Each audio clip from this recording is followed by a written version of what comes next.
আসসালামু আলাইকুম। সম্মানিত ভিউয়ার্স, কেমন আছেন? আশা করছি ভালো আছেন। আপনার সামনে যে গাছটি দেখতে পাচ্ছেন এটা হচ্ছে একটি মশলা গাছ। এর মন মাতানো রূপ দেখে আপনারা পাগল হয়ে যাবেন।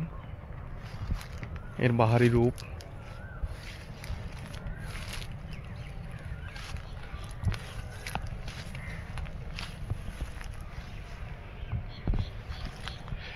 আপনাদের বাড়িতে বা বাগানে যদি পর্যাপ্ত পরিমাণ জায়গা থাকে এরকম একটি দুটি মশলা গাছ রোপণ করতে পারেন।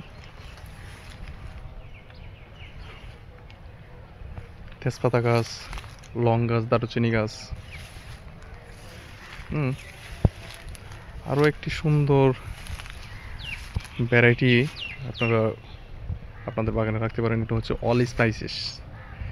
অল স্পাইসিস হচ্ছে এমন একটি গাছ যে একটা মশলা গাছ দিয়ে সে আপনার অনেকগুলো মশলার স্বাদ নিতে পারবেন।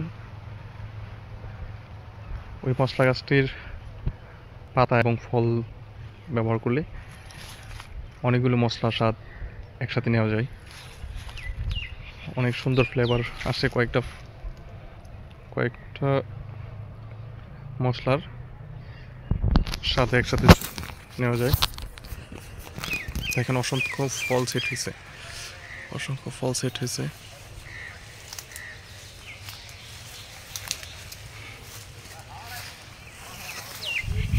দেখেন পাতাগুলো খুব সুন্দর, মনে হচ্ছে যে একটা পাতাবাহারি গাছ।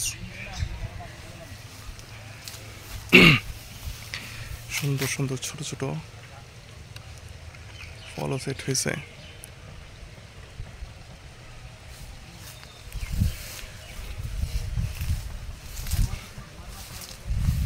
গাছটি অনেক সুন্দর। এটা ভিডিওতে ভালো বোঝা যাচ্ছে না, বাস্তবে যদি দেখা যাইতো বা দেখতে পারতেন তাহলে অনেক তার সৌন্দর্যটা কতটুকু বুঝতে পারতেন।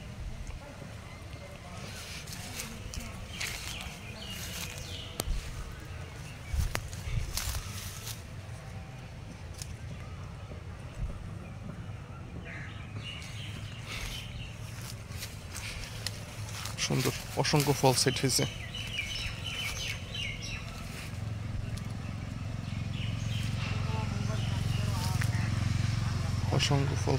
প্রত্যেকটা কুশিটির সাথে ফল আসছে।